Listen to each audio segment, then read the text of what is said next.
Hello everyone. তো আজকের ভিডিওটা will be continuation of another video. তো ওটা হচ্ছে ওয়াই, মানে এখন ট্রাম্প অ্যাডমিনিস্ট্রেশন কি করছে ফর ইন্ডিয়ান স্টুডেন্টসের জন্য কি করছে। ইন্ডিয়ান স্টুডেন্টস আর অন্য অন্য দেশে are not being welcomed because অনেক স্টুডেন্টসরা ইন্ডিয়া থেকে ট্রাভেল করছে। 13.4 লাখ 2024-এ সেন্সাস বেরিয়েছিল। 13.4 লাখ স্টুডেন্টস আর মাইগ্রেটিং টু আদার কান্ট্রিজ, মানে প্রায় to study, to get better jobs and opportunities to study. তো ওখানে ক্যানাডা হচ্ছে নাম্বার 1-এ ছিল, 3.5 লাখ স্টুডেন্টস, 3.8 প্রায়।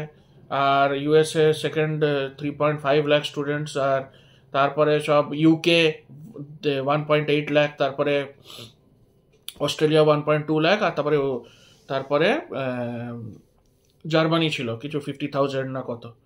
তো আর তারপরে অন্য অন্য দেশেও ইন্ডিয়ানরা যাচ্ছে, ফিলিপিন্স, উজবেকিস্তান, আর কোন কোন দেশে।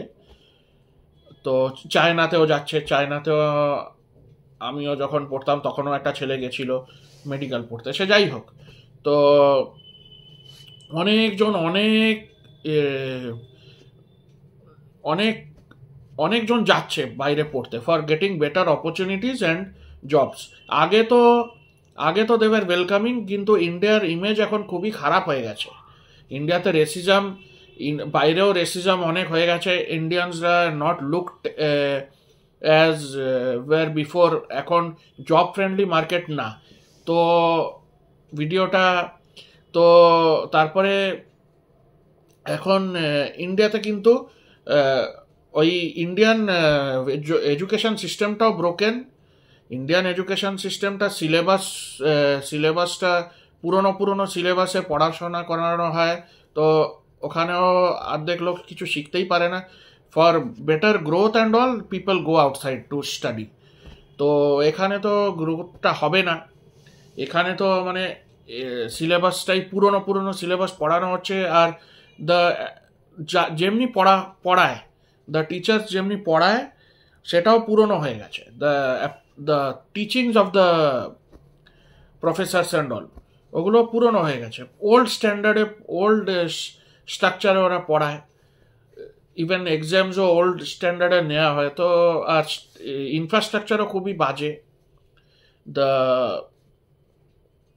স্কুলের ইয়েটাও, স্কুল কলেজের এডুকেশন সিস্টেমটা, মানে দ্য বিল্ডিংস আর ইনফ্রাস্ট্রাকচারও খুব মানে ব্রোকেন হয়ে গেছে। মানে অন্য কিছু শেখানো হয় না এক্সেপ্ট স্টাডিজ। খালি খালি আপনার ওই পরীক্ষা আর ওই মোনোটোনাস একটা এনভায়রনমেন্ট হয়ে যায়। তো অন্য বাইরে গেলে অনেক কিছু প্রজেক্ট আর অনেক কিছু করতে পারবেন, অনেক কিছু ইনভলভমেন্ট হয়ে যাবে। আর ওখানে তো আহ, এমনিতেই সব কিছু ফ্যাসিলিটি খুব ভালো দেয়া হয়।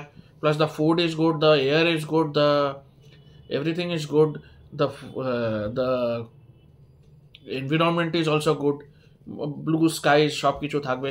আর ওখানে ওই ওখানে কিন্তু এখন এখন সব এখন সব ইন্ডিয়ান স্টুডেন্টসের এগেনস্টে রেসিজম হচ্ছে। তো Indian students are not welcome. ওরা আর নতুন ইন্ডিয়ান স্টুডেন্টস নিতে চাইছে না। আমেরিকা আর অস্ট্রেলিয়া, কানাডা কেউ নিতে চাইছে না।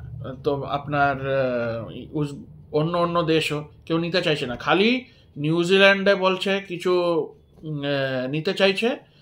আর আর একটা দেশ, আর কোন কোন আরেকটা দেশ নিতে চাইছে, কোন জার্মানি মনে হয় নিতে চাইছে। 50,000 করে দিয়েছে।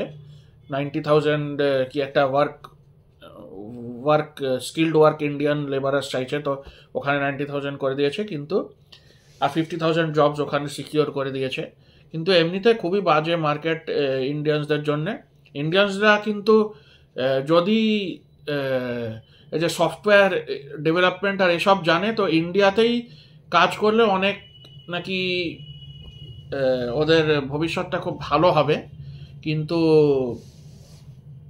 বাইরে গেলে খুব একটা ভালো, কিন্তু ওই ওই জবগুলো থাকলে বাইরেও জব করতে পারবে। কিন্তু রিসোর্সেসটা ইন্ডিয়ানসদের জন্য খুবই চাপ পড়ছে, কারণ কি মিডল ক্লাসদের এত ট্যাক্স দেওয়া হচ্ছে। এখন ইন্ডিয়ানসদের জন্য ইন্ডিয়ানসদের অত সেভিংস নেই।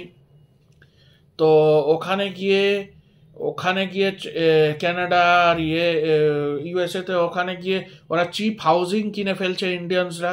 তো ওদের ইকোনমি, ওদের যে চিপ হাউজিংগুলো হোস্টেলস হিসেবে ব্যবহার করা হচ্ছে ফর ইন্ডিয়ানস, তো ওদের যে হোয়াইট যে কমিউনিটি আছে তারা বলছে ইন্ডিয়ানসদের ভাগিয়ে দাও, বিকজ বিকজ ওরাই জায়গা পাচ্ছে না, ওদের হাউজিং থেকে ওদেরকে বার করে দিচ্ছে আর ইন্ডিয়ানসদের রাখা হচ্ছিল। তো এখন ওরা ইয়ে ওরা পাঠিয়েছে যে ওরা ডকুমেন্ট পাঠিয়েছে যে ইন্ডিয়ানসদের বার করে দাও, তাহলে ওদের ইকোনমি এখন ওদেরকে সাপোর্ট করা উচিত, হোয়াইট পিপলদের, নট ব্রাউন পিপল। তো আর তারপরে ওদের ইন্ডিয়ানসদের ওখানে নাকি দেখিয়েছে যে প্রায় $40 বিলিয়ন ইন্ডিয়ানসরা কন্ট্রিবিউট করেছে ফর টু আমেরিকান ইকোনমি। আর কিন্তু ইন্ডিয়ানরা এখন খুবই স্ট্রেসড, কেন কি ওখানে যেতে পারছে না। ইন্ডিয়ান স্টুডেন্টসদের জন্য খুবই স্ট্রিক্ট নিয়ম বার করেছে। তো for that this countries are not welcoming, only New Zealand and this Germany is welcoming. তো মেবি ফিউচারে ডোরস হয়তো খুলবে, যেখানে ডোর বন্ধ হয় সেখানে হয়তো খুলেও যায়। তো হয়তো আরও বেশিতে, তো ওরা বলছে যে ডোর হয়তো খুলবে। তো ওরা ইন্ডিয়ান তো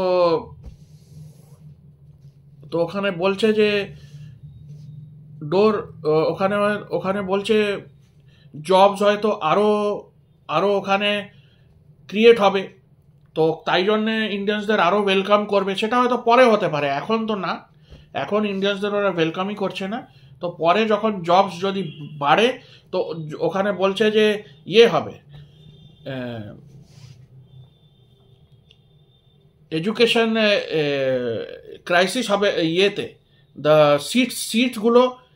সিটগুলো আছে সিটগুলো কম ভর্তি হবে। তো লোকেরা পড়তেই যাবে না ওখানে তো কোভিডের পর লোকের সংখ্যাও কমে গেছে। তো যদি অন্য দেশ থেকে না যায় তো কি করে ওদের ইকোনমি বাড়বে? তো for that maybe later they will, যদি সিট পড়তে শুরু করে, সিট যদি ভর্তি, বাচ্চারা যদি নাই পড়তে যায়, তাহলে ওদের তো সিটগুলো খালি যাবে। তো তখন ইন্ডিয়ানসদের হয়তো ওয়েলকাম করবে। Maybe then Trump administration will do something else. We never know what he will do. So ও তো একটু আলাদা টাইপের মন্ত্রী, তো president. So he will do whatever he wants. ও কোনো কাউকেই ভয় পায় না, he will do whatever he wants. So let's see for Indian students what's the future holds. So we hope for the best, but we never know what will be the actual outcome. Bye.